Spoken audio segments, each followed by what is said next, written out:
చెప్పండి. మరణం అయిన తర్వాత బ్రతుకుతారా చెప్పండి? ఒకవేళ బ్రతికేరనుకోండి, ఎలా ఉంటుంది? అసలు అక్కడ గ్రామాలు ఉంటాయండి? చనిపోయినటువంటి వారు ఎవరన్నా పొరపాటున ఒక 2 hours తర్వాత లేచి కూర్చున్నారు అనుకోండి, ఇక్కడ ఎలా ఉంటుంది? అక్కడ ఎవరన్నా ఉంటారండి? గ్రామాలు వెళ్ళిపోతారు, పరిగెత్తారు, చెప్పకుండా వెళ్ళిపోతుంటారు, గృహాలు కూడా విడిచిపెట్టి వెళ్ళిపోతుంటారు.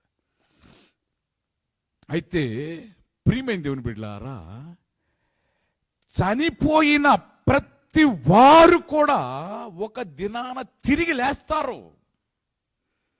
ఒక కాలము రాబోతూ ఉన్నది. యోహాను సువార్త 5వ అధ్యాయం 28వ వచ్చిన భాగంలో ఒక కాలము రాబోతూ ఉన్నది.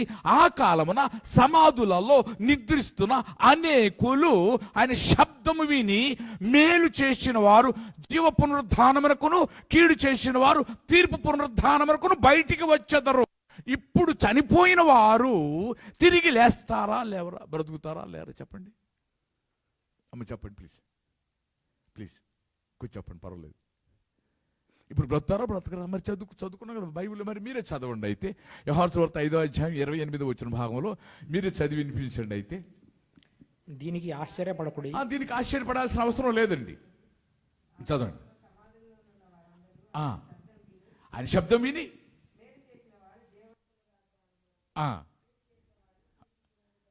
బయటికి వచ్చారు కదా. ఇప్పుడు బ్రతుకుతారా బ్రతకరా అంటే? బ్రతుకుతారు కదా. చెప్పండి ప్లీజ్ ప్లీజ్. బ్రతుకుతారు కదా. Very good very good. అయితే ఇప్పుడు క్రీస్తు వారితో తిరిగినటువంటి శిష్యులు ఇప్పటికీ భూలోకంలో ఉన్నారండి. తెలుసా మీకు ఆ విషయం? ఇప్పుడు కొన్నారు భూలోకంలో. ఏరి వాళ్ళు ఏరి? మార్కు సువార్త 9వ అధ్యాయం 1వ వచ్చిన భాగంలో చూసినట్లయితే, ఇక్కడ నిలిచి ఉన్న వారిలో కొందరు దేవుని రాజ్యము బలముతో వచ్చుట చూచు వరకు మరణమును రుచి చూడరు. ఉందా అండి ఆ వాక్యం? ఉందా? ఆ వాక్యం ఉందా? ఇప్పుడు నేను చెప్పిన వాక్యం ఉంది కదా. ఇక్కడ నిలిచి ఉన్న వారిలో కొందరు దేవుని రాజ్యము బలముతో వచ్చుట చూచు వరకు మరణాన్ని రుచి చూడరని ఉన్నది బైబిల్లో. అయితే ఏరి మరి వారు ఏరి ఎక్కడున్నారు? ఎక్కడున్నారండి? భూలోకంలో ఉన్నారు. కానీ దేవుడు వారిని మరుగుపరిచారు. ఎందుకు మరుగుపరిచారు? నాకు చెందవలసినటువంటి మహిమను నేను ఇతరులకు చెందనిచ్చువాడను కాను. ఒకవేళ దేవునిని విడిచిపోవునట్టి దుష్ట హృదయము ఒకవేళ మీలో ఎవని ఎందైనా ఉన్నదేమో చూచుకొనుడి. క్రీస్తు వారి శిష్యులు ఇంకా దేవునితో కనపడ్డారు అనుకోండి, అమ్మ క్రీస్తు వారి శిష్యుడు అంట, ఇంకా దేవునితో పని లేదు, ఇంక ఈయనతోనే ఉంటుంది అనమాట. అందుకని వారిని రాకడ సమయంలో వస్తారండి బయటికి. ఇప్పుడు చనిపోయినటువంటి వారు ఒక కాలము రాబోతున్నది. ఆ కాలమున సమాధులలో నిద్రిస్తున్న అనేకులు ఆయన శబ్దము విని మేలు చేసిన వారు జీవ పునరుద్ధానమునకును, కీడు చేసిన వారు తీర్పు పునరుద్ధానమును బయటికి వచ్చారు. మేలు కీడు ఏంటి? మేలంటే ఏంటండి? ఏంటి మేలు? ఎవరికి చేయాలి? ఎంతో మందికి మేలు చేస్తాను నేను. నా బ్రతుకంతా కూడా మేలు చేయటమే. దేవునికి అది ముఖ్యం కాదు. It's not important to God. అది దేవునికి ముఖ్యం కాదండి. నీవు మేలు చేసుకోవాలి, మనము మేలు చేసుకోవాలి. ఇది మేలు. ఏమిటి ఆ మేలు? ఎందుకు మేలు చేసుకోవాలి? ఎందుకు మేలు చేసుకోవాలి? ఎందుకు మేలు చేసుకోవాలండి? నీ దేహము దేవుని ఆలయమై ఉన్నదనియు, దేవుని ఆత్మ నీలో నివసిస్తూ ఉన్నదనియు నీవు ఎరుగవా? అది తెలుసుకోవాలి మనం. దేవుని యొక్క ఆత్మ మనలో నివసిస్తూ ఉన్నదని మనము తెలుసుకోవాలి. ఇందాక బాబు చెప్పాడు, ఒక మాట చెప్పారు, మీకు గ్రహించలేదు. ఈ శరీరానికి మరణం లేదు, ఆత్మకు మరణము లేదండి. ఎందుకు లేదు? ఆయనది అది. ఆయన యుగయుగాలు జీవించే దేవుడు, జీవము కలిగిన దేవుడు, మరణము లేనటువంటి దేవుడు. ఆయనకు కలిగినటువంటి జీవాన్ని మనకిచ్చారు కనుక, అది మనలో ఉన్నది కనుక దానికి మరణం లేదు. ఇప్పుడు మనం మేలు చేసుకోవాలి. ఏం మేలు చేసుకోవాలి? ఈ దేవుని ఆలయమై ఉన్నదని, దేవుని ఆత్మ మనలో నివసిస్తూ ఉన్నదని మనం తెలుసుకోవాలి. ఒకటి. రెండవదిగా తన శరీరమును ద్వేషించువాడు ఎవడూ లేడు. ఎఫెసీ 5:30 ఉంటుంది ఈ మాట. ప్రతివాడు దానిని సంరక్షించి పోషించుకొనును కదా, అటువలే మీరు క్రీస్తు శరీరమునకు అవయవములై ఉన్నామంట. ఉందండి ఒక మాట, ఆ మాట ఉందా? మీరు క్రీస్తు శరీరమునకు అవయవములై ఉన్నాం అంటే ఆయన శరీరములో అవయవాలండి మానవులమైనటువంటి మనము. కనుక మేలు చేసుకోవాలి. ఎందుకు? ఆయన శరీరంలో అవయవాలుగా ఉన్నాము కనుక, ఆయన పరిశుద్ధుడు కనుక అని చెప్పి, నేను పరిశుద్ధుడను కనుక మీరు కూడా పరిశుద్ధులై ఉండుడి. పరిశుద్ధత లేకుండా ఎవరు కూడా దేవుణ్ణి చూడలేరు. పరిశుద్ధత లేకుండా ఎవరు కూడా దేవుణ్ణి చూడలేరు. కనుక పరిశుద్ధత కలిగి, ఏమి పరిశుద్ధత కలిగి, టాప్ టు బాటం మన వెంట్రుకలు కూడా పరిశుద్ధంగా ఉండాలి. చాలా వెంట్రుకలు కూడా పరిశుద్ధత కలిగి ఉండాలి. ఆవగింజంత లోపము ఉన్నట్లయితే ప్రియమైన దేవుని బిడ్డ, అది పులిసిన పిండే. మన శరీరములో ఆవగింజంత లోపము ఉన్నా కూడా లోపము కలది లెక్కకు రాదు అని ఉన్నది బైబిల్లో. ఆవగింజంత లోపము ఉన్నా కూడా, ఒకడు ధర్మశాస్త్రమంతా గైకొని ఒక ఆజ్ఞ విషయంలో తప్పిపోయిన ఎడల ఆజ్ఞలన్నిటిలో అపరాధి యగును. ఆజ్ఞ అతిక్రమమే పాపము. ఈ పాపమంట గర్భమును ధరించి మరణం, మనకు మరణము సంభవించక మునుపు మనం ఏం చేయాలి అంటే మన శరీరానికి మేలు చేసుకోవాలి. లేదండి మనం ప్రయాసపడతారంట ప్రజలు, అసలు ప్రార్థనలు చేస్తూ ఉంటారండి, విపరీతంగా చేస్తూ ఉంటారు ప్రార్థనలు. కొంతమంది అయితే నేను I'm the prayerful, I'm the only prayerful man, I'm the only prayerful woman.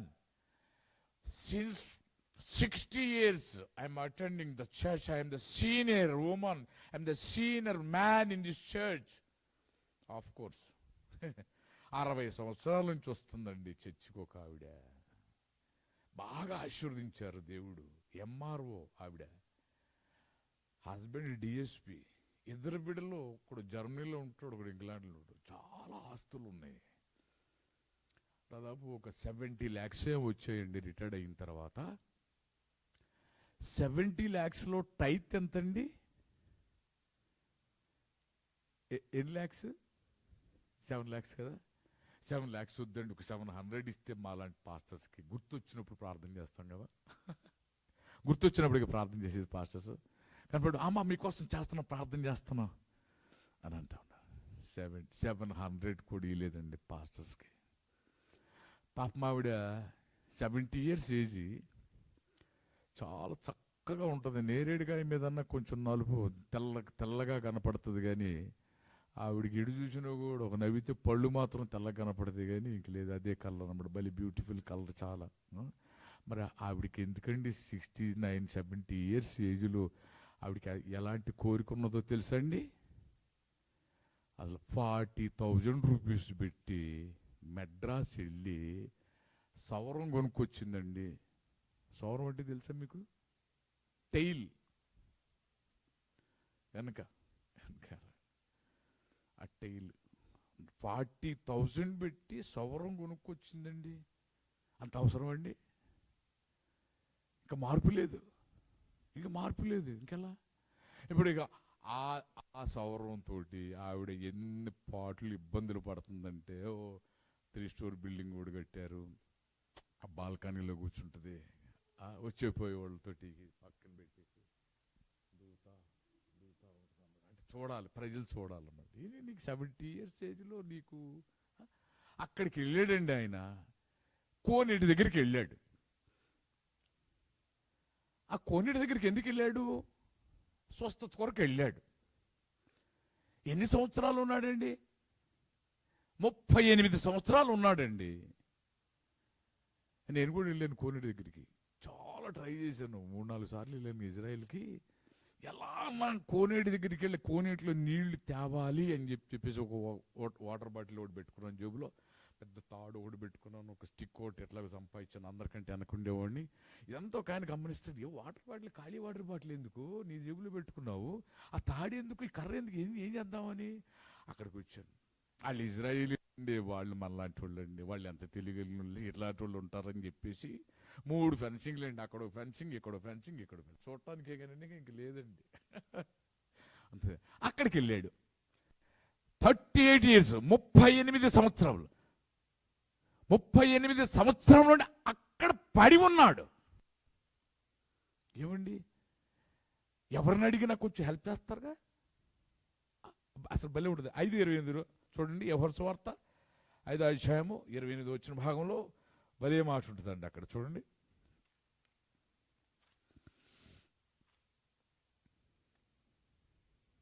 Sorry ఇది కాదు, 5:6 నుంచి చదువుకుందాం. అక్కడ 38 ఏండ్ల నుండి వ్యాధి గల ఒక మనుషుడు ఉండెను. యేసు వాడు పడి ఉండుట చూచి, వాడప్పటికి బహుకాలము నుండి ఆ స్థితిలో ఉన్నాడని ఎరిగి, స్వస్థపడగోరుచున్నావా అని వానిని అడుగగా, ఏమనాలండి, స్వస్థపడగోరుచున్నావా అని అడిగినప్పుడు ఏమన్నా, అయ్యా నన్ను దించడానికి ఎవరు లేరయ్యా, అయ్యా సహాయం చేయ్యా, అయ్యా నాకు స్వస్థత దయచేయ్యా అనాలి కదండి. ఏమన్నారండి, నీళ్లు కదిలింపబడినప్పుడు నన్ను కోనేటిలో దించుటకు నాకు ఎవరు అసిస్టెంట్లు పెట్టుకోవాల్సిందండి, మరి అసిస్టెంట్స్ని పెట్టుకోవాల్సింది, మరి కోనేటిలో దించడానికంటే ఎవరు లేరు. అసలు ఎందుకు వెళ్ళావు అక్కడికి, ఎందుకు వెళ్ళారు? 1 సంవత్సరం అండి, 2 సంవత్సరాల, 3 సంవత్సరాల, 5 years, 10 years, 15 years, 20 years, 25 years, 30 years, 38 years అక్కడ పడి ఉన్నాడు. ఎందుకు వస్తున్నావు చర్చికి, ఎందుకు వస్తున్నావు? 60 years నువ్వు చర్చికి వస్తున్నావు, ఏంటి నీలో మార్పు ఉన్నదా? నీవు సిద్ధపడ్డావా? నీతో ఉన్నవాడిని సిద్ధపరిచావా? నీ కుటుంబంలో ఉన్నటువంటి నీ బిడ్డలను నువ్వు సిద్ధపరిచావా? నీ భర్తను నువ్వు సిద్ధపరిచావా? నీవు సిద్ధముగా ఉండు. అనుకొనని గడియలో ఆయన వచ్చును. సిద్ధముగా ఉండాలి. మనందరం చనిపోతామండి, మనందరం చనిపోదుము కదా. మొత్తం ఇండియాలో 700 లాంగ్వేజెస్ ఉన్నాయి. అంటే ఇది 700 లాంగ్వేజెస్ గవర్నమెంట్ ఫైండ్ అవుట్ చేశారనమాట. ఇంకా ఇంకా చాలా లాంగ్వేజెస్ ఉన్నాయి. చనిపోయిన తర్వాత ఈ ఎన్ని లాంగ్వేజెస్ ఉన్నాయితో అన్ని లాంగ్వేజెస్లో ఏడుస్తారు కదండి. ఎవరి లాంగ్వేజ్లో వాళ్ళు ఏడుస్తారు కదా. తెలుగు వాళ్ళు అయితే ఇంకా అసలు బలి స్టైల్ ఏడుస్తారండి. చనిపోయిన వాళ్ళ దగ్గరికి వెళ్తూ ఉంటాను అనమాట. చనిపోయిన వాళ్ళ దగ్గరికి ఆడవాళ్ళు పోట్లాడుకునేటప్పటికి వెళ్తుంటాను తెలియకుండా. అసలు ఏం పోట్లాళ్ళు, ఏం మాటలు మాట్లాడతారండి, ఏం మాటలు మాట్లాడతారండి. నాదంతా విలేజ్ మినిస్ట్రీ అనమాట. వెరీ రిమోట్ విలేజెస్లో నన్ను పరిచయం చేస్తుంటాను. అది ఎలా ఉంటారంటే, ఆ ఏడ్చేటప్పుడు బాగా నిజంగా ఏడిస్తే కళ్ళు వాసిపోతాయండి. అది ఈ ఏడుపులో చాలా స్టైల్స్ ఉంటాయి, మీకు తెలుసు అసలు చాలా స్టైల్స్ ఉంటాయి. చాలా రకరకాలుగా ఏడుస్తుంటాను అనమాట. ఎందుకు ఇదంతా, ఎందుకు? బతుకున్నప్పుడు కొద్దిగా మంచినీళ్ళు ఇవ్వరు, చనిపోయిన తర్వాత మాత్రం అంత అంత యాక్షన్. కొంత టైం అయిపోయిన తర్వాత యాక్షన్లోకి వస్తారు ఏడవరిక.